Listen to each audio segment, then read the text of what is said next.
The United States has long been a steadfast supporter of Israel. But can growing criticism of President Biden's handling of Gaza turn the tides? And are fears of a wider war shifting attention away from Israel's continued assault on the Palestinians? We'll ask the renowned economist and director of Columbia University's Center for Sustainable Development, this week's headliner, Jeffrey Sachs.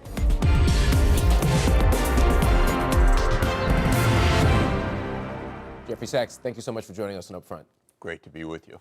On April 13th, Iran launched more than 300 drones and missiles towards Israel following a deadly Israeli attack on the Iranian consulate in Damascus. It's the first time Iran has directly attacked Israel, while Israel is weighing how it's going to respond to Iran's attack, and global leaders at the same time are saying, hey, you need some restraint here. The U.S. said that it wants to see these tensions de-escalate and that it wouldn't join Israel in any military retaliation against Iran. Question for me is the U.S. doing enough, though, to restrain Israel? Probably not at some level. I think Israel will do something. It won't be helpful to anything. Israel started this round of escalation with the attack on the diplomatic compound in Damascus. Pretty brazen. I'd say more than pretty brazen, very brazen. Rather illegal. Contrary to the Geneva Conventions on attacking diplomatic sites, a clear escalation, and I think clearly intended to pull the U.S. Into a war with Iran, which is probably Netanyahu's dream. I don't think that's going to work. It's a terrible idea, terrible for Israel, terrible for the United States. And the U.S. has been pretty unequivocal about that. Biden said we're not getting pulled into a military war. Right, and Netanyahu seems to think that he really runs the U.S. government, and sometimes it feels not that always way. wrong. Yeah. Exactly, sometimes it feels that way. So he doesn't take Biden at face value in that sense. He thinks he can manipulate things or force the hand of the United States or get the U.S. to come meekly behind what Israel says, because after all, the U.S. keeps saying no red lines, ironclad commitment, and all the rest. But it's been clear this is not what the U.S. should do and what it wants to do. But Netanyahu is provoking.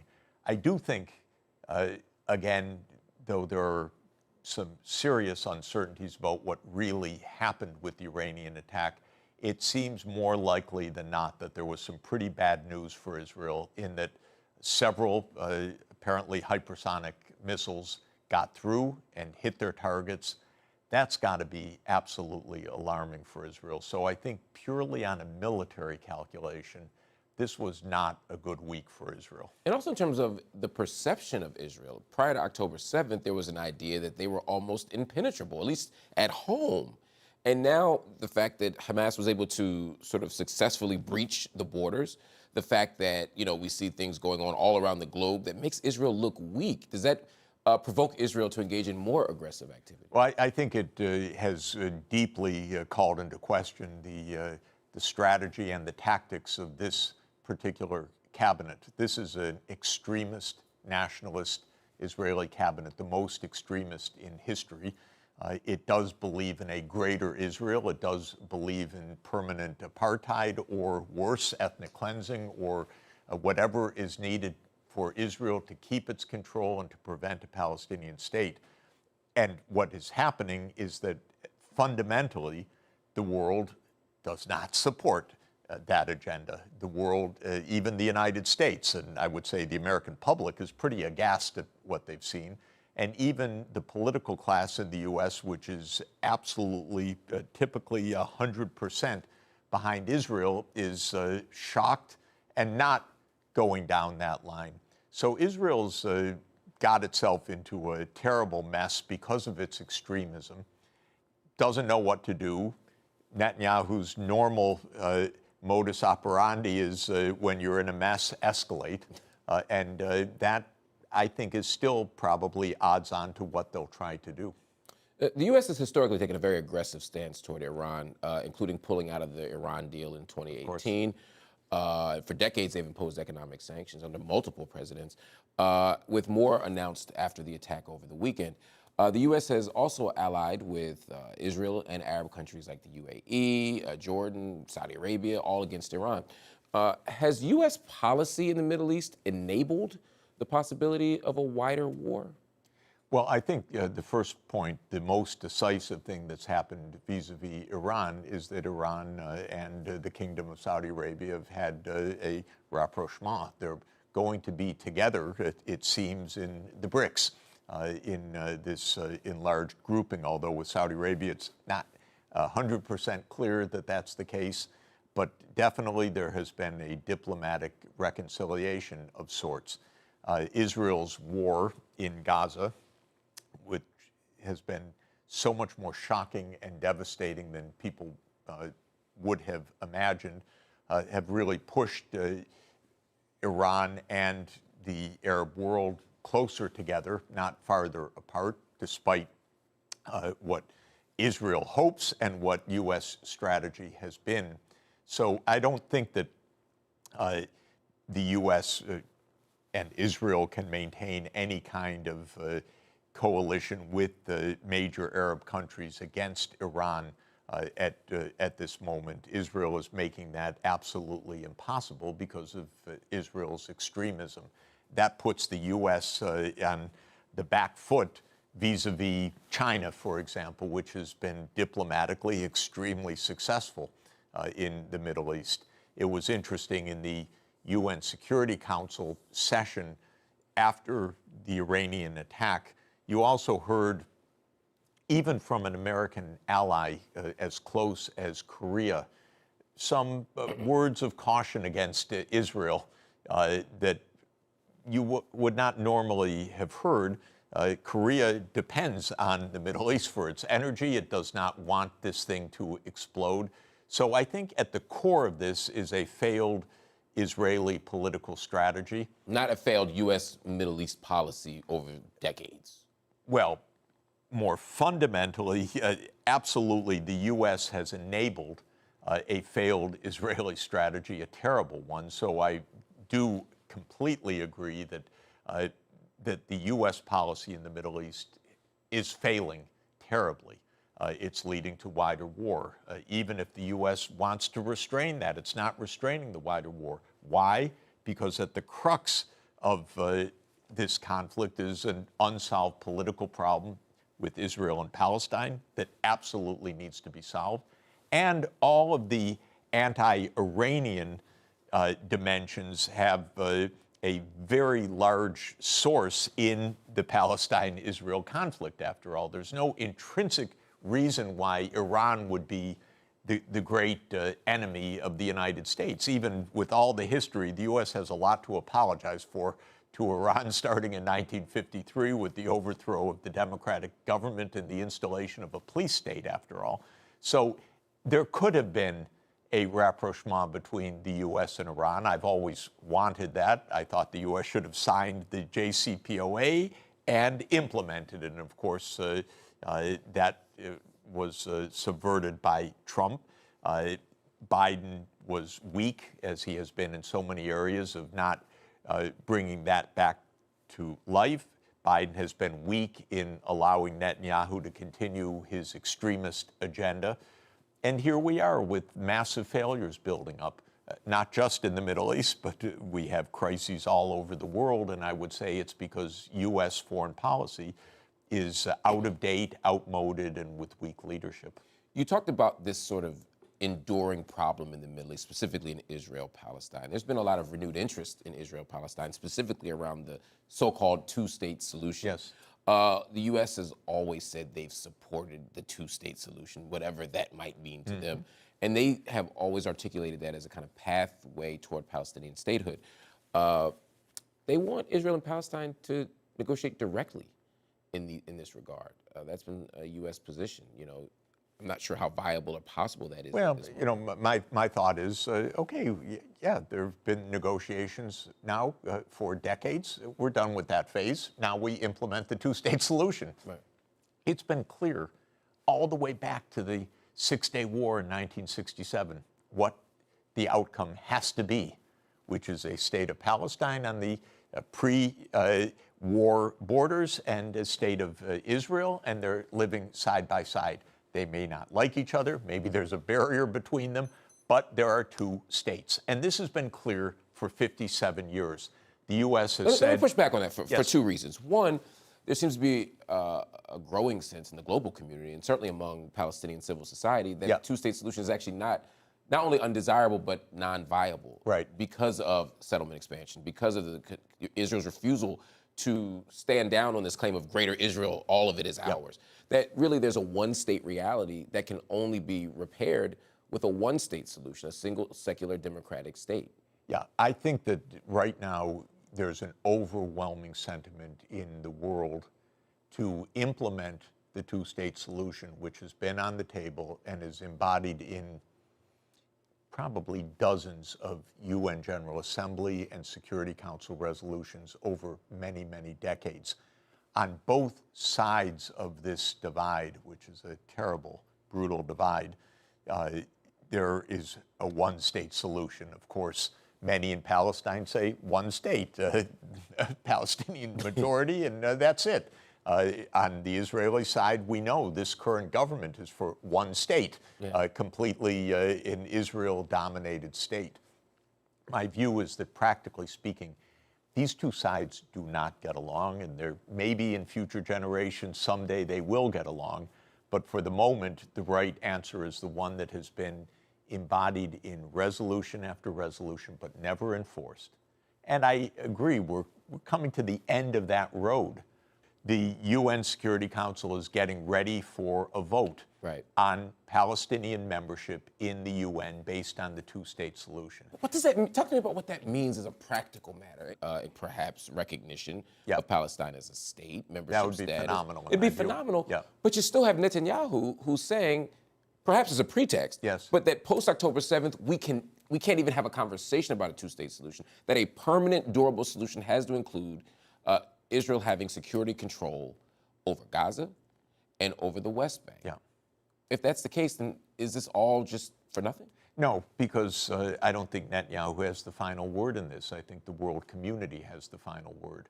And if we find, as I believe to be the case, that there's an absolutely overwhelming global sentiment, this war has to stop. Israel has to stop killing the people of Gaza. The two sides do not have to trust each other, love each other, like each other, even tolerate each other, but they have to coexist side by side without the killing.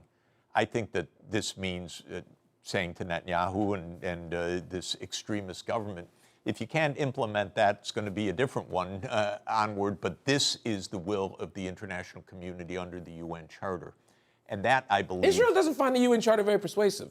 Yes, but Israel depends entirely on the U.S. backing to repudiate the UN Charter. So that's the point that I want to drill down on a little bit. It seems to me that it's far more important for the United States to assert its power than for the international community. Israel says, hey, ICJ, we don't care. ICC, we don't care. Geneva Conventions, not so important. But if Biden makes that call and says, hey, no more money, hey, no more vetoes. I would put even more explicitly, just no more bombs. Fair enough. You can't fight tomorrow without our munitions, which is literally the case. So I think that's right. The U.S. will not do that just on its own by saying, oh, it would be nice to have a two-state solution. It will not do that.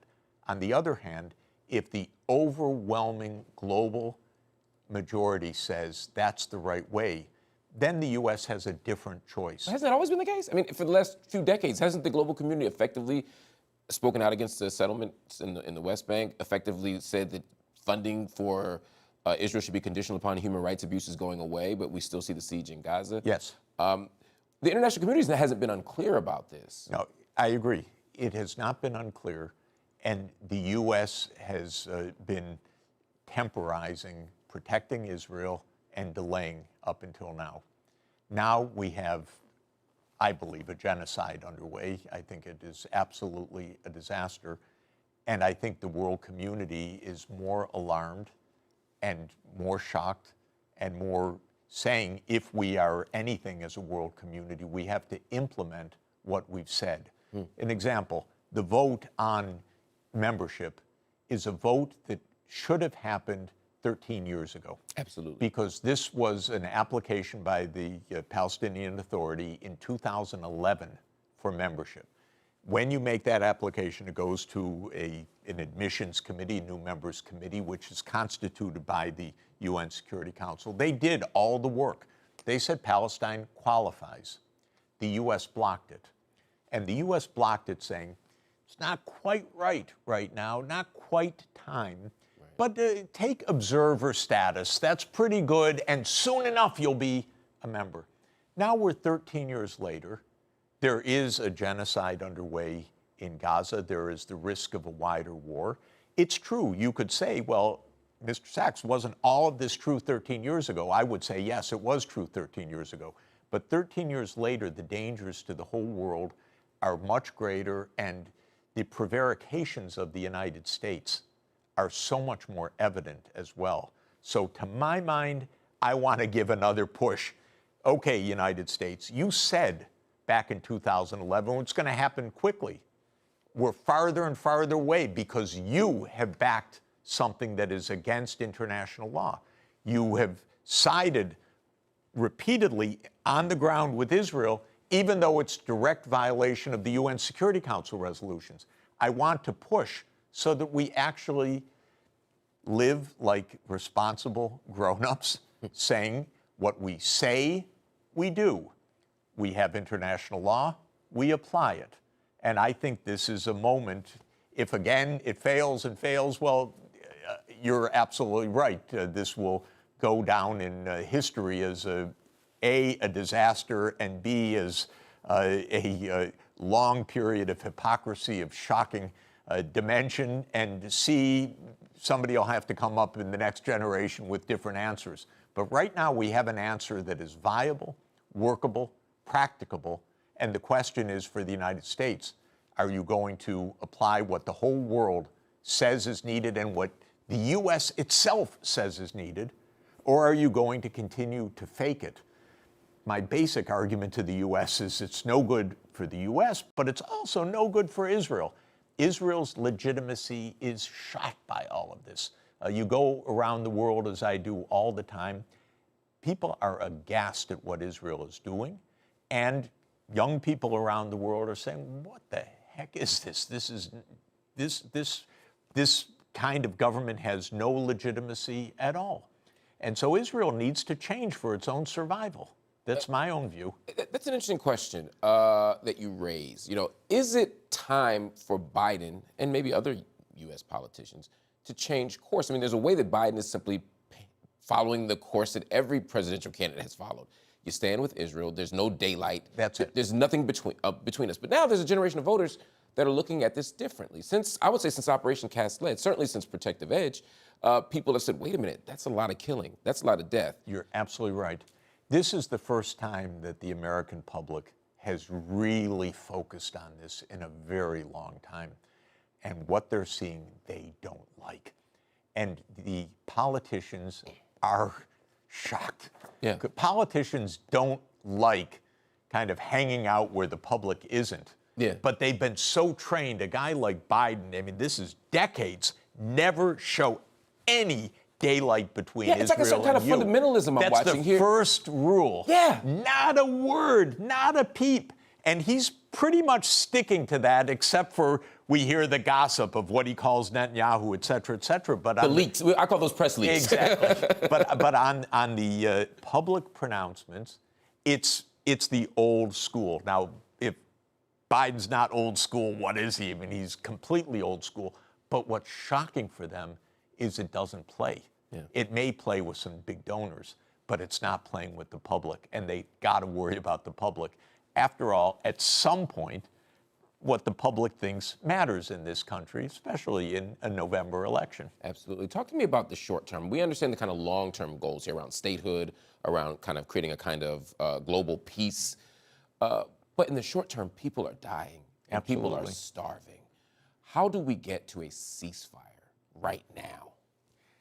The reason we don't have a ceasefire right now is actually the long term, strangely enough. There's no endpoint even agreed. That's why Israel won't even agree to a permanent ceasefire. It says maybe ceasefire for 3 weeks or 6 weeks. Hamas says, well, that just means they're going to come back and slaughter us 6 weeks from now. Why doesn't Israel agree to something longer? Because then people ask, well, what is longer? And when Israel says, well, we're in control, no, that can't be longer. That's not an answer. So you have to have a point on the horizon where you're heading. That's why I want to clarify that by saying two-state solution, Palestine, member of the United Nations. We know where we're heading. There are a lot of details to work out in implementation, but we know where we're heading. So we're not arguing, Bibi, about that anymore. It's not what you care, what you say, what Smotrich says, what Ben-Gvir says about 2 states, 1 state, 3 states, greater Israel. That's done. The world's spoken. We know where we're going. Now we have to stop the fighting. To my mind, that will become absolutely directly more clear once that direction is settled. So I see it actually that many times, if even you want to start your hike up the mountain, you have to know where we're heading so you know what path you're going to follow. Once Palestine is voted in, I hope this week, really hope the United States does not block this again, because it would block it standing against the entire world. That may be political community. suicide for Biden. I think it would be. And so I'm hoping they have enough sense. Of course, these advisors need to recalibrate everything that they ever learned in politics, but they need to get this right. Then, okay, what's the point of the war anymore? Because now we have Palestine entering the UN. By the way, the clause is as a peace-loving nation. You have to accept the UN Charter. You enter as a peace-loving nation. That actually means something. It means that all of the countries in the region are oriented towards Israel's security as well as the Palestinian state security. So everybody has to take practical steps as soon as that happens. The Saudis, UAE, Qatar, Egypt, Jordan, and Israel and the United States, all the rest. Okay, we have to stop the arms flows. We have to stop the killing. We have to start with the emergency services once again. We have probably 1 million people on the brink of starvation right now, so there needs to be massive, massive infusions of emergency food aid. Of course, this could start immediately if there is a political framework. There is not going to be a political framework on a process in which it's surely not this Israeli government, but I don't think any Israeli government in the near future is going to, quote, negotiate this. But the world can say, this is international law. This is how it's going to be. Stop your dreams of greater Israel. We're moving to the two-state solution. To that point, I'm going to ask you to pull out your crystal ball for a moment. If the global pressure mounts the way you're describing, do you see U.S.-Israel relations changing? Do you see U.S. policy toward Israel fundamentally shifting? Fundamentally, it has to shift because it can't give a blank check. The current policy is, Israel, you tell us what you want, we stand with you ironclad and ship the money your way. That's an impossible policy. All you do if you're a big power like the United States and you tell another country that's dependent on you, you choose everything. All you do is invite the craziest kind of